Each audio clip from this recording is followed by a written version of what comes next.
Good evening, everyone, and thanks for joining us for TV5 News at 5:30. I'm John Small, in for both Brittany and Sierra tonight.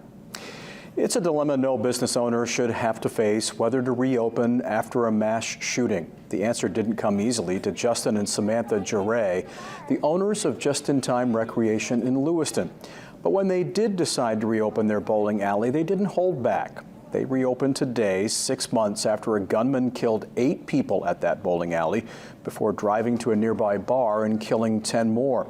Many people came out for the reopening. They were welcomed with inspiring pictures at the end of each lane, bright paint on the walls, and new floors. The venue has undergone a complete makeover, giving it a vibrant, airy feel. Governor Mills was there this afternoon and spoke at the reopening.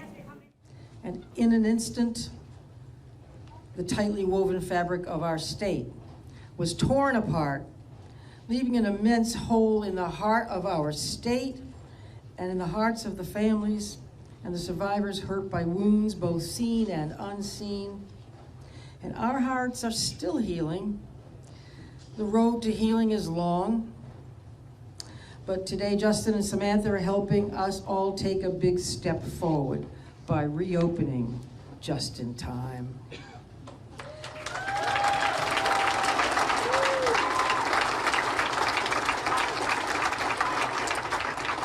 And with this opening, they reaffirmed their love and support for Lewiston, for the victims and their families, and for this precious place we call home.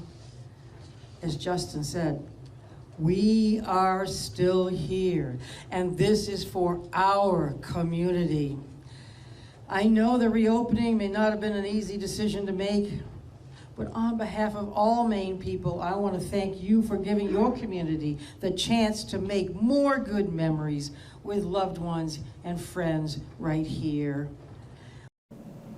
Mills went on to say, quote, "We are still a civil, safe, and welcoming state with a backbone as strong as Katahdin."